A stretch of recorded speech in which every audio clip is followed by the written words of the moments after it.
helmsman for Emirates Team New Zealand. Thank you for giving us your time. Here we are, 2 years and 2 days since the mighty Te Rehutai was in the water. What are our thoughts? How are we feeling about getting it back in the water?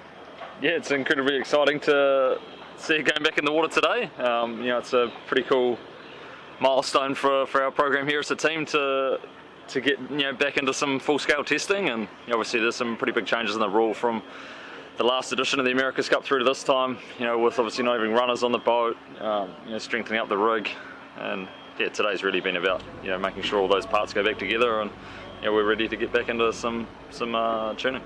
So this week we're looking at getting sort of 3 or 4 days on the water. Today's all about making sure it's ready to go.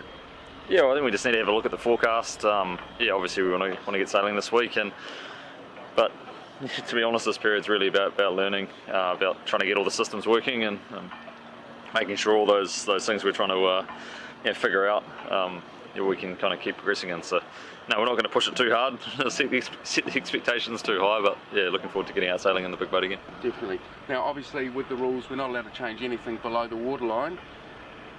With new things like cyclists, cycles on board, this is the test platform for the new boat, as it were, with your systems and layouts and that kind of thing. Yeah, it was obviously, like I said before, a lot of things changed. You kind of hit the nail on the head where you obviously can't change the foils, so they're obviously identical to what we race the America's Cup with, but a lot of things in the control system side of the boat is where we're really trying to use this platform as our learning tool, and it's really cool to see it going back in the water, to have our, I suppose, power unit back a bit more involved in the program than they are with the 40.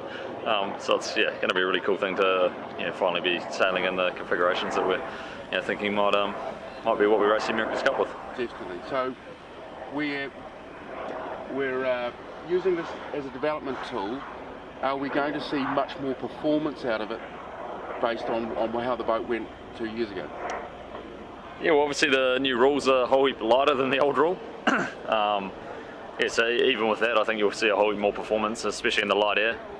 But yeah, and then the wind, it's a little bit, and the noise as to what's actually going to be quicker or not. But yeah, I think the class has really developed a long way since its first edition of the rule. We've taken obviously a lot of complication out of the sailing system, taken a whole heap of weight off the boat. Last time around we sailed around with a couple hundred kgs of lead, just making up your guest racer and your code zero and the like. So it's cool to see all that now stripped out, and these boats really down to the bare basics of what we need to go racing.